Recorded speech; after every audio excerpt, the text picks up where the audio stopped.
end user is someone who's looking for mission and passion and really trying to impact the people around them, we are best positioned to position ourselves in such a way to get the right answer and the best result for you. Masterful Leaders for men building business, family, and self. Hosted by Shimshon Frankel.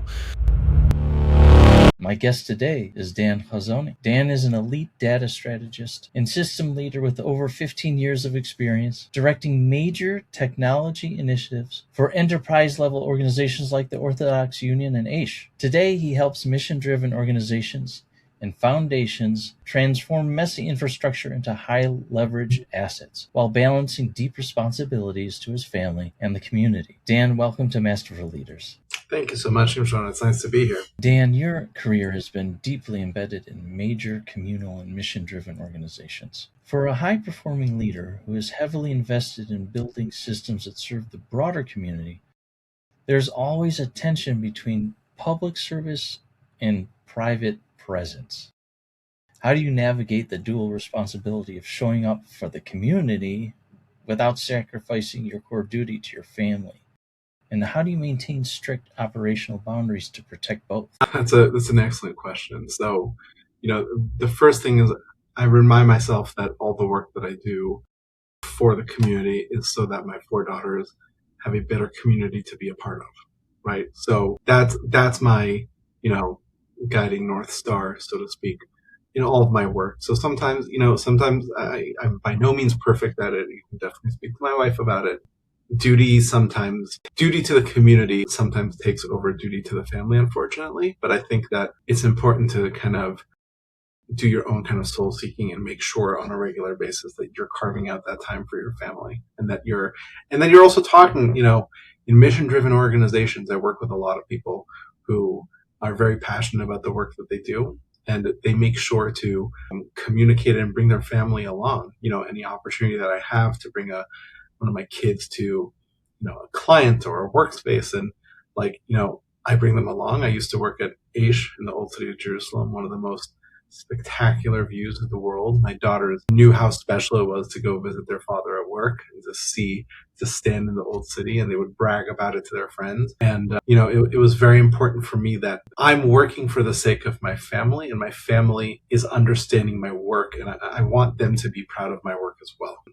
And I think that's really kind of how I try to balance it. And I think the more that I engage with them in it, the more I talk to them, the more I explain to them around the Shabbat dinner table, some of the conversations I had over the course of the week.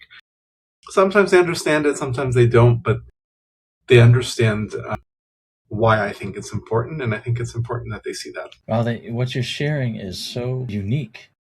You're saying not just carving out time to spend quality time with your family and with your kids, but and I talk to my clients about this all the time. It's not about leaving your home and going to work.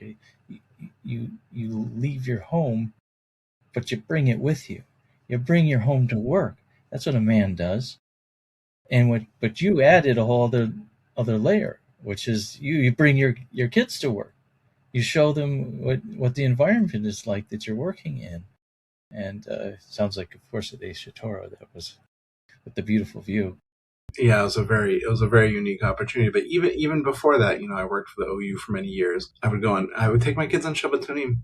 Right, my kids still have their name tags from when they were 3 years old, and at some random hotel where they came to see the Shabbaton experience, and they still talk about it. They're still proud of it. Actually, next week one of my clients has an event, and I'm bringing a few of my kids there as well. So it's something that my father and my grandfather in their professional careers also had opportunities to bring me along, and it's in very different ways than the ways I'm describing. They were both engineers, but it was something that I appreciated, and it helped my bond with them.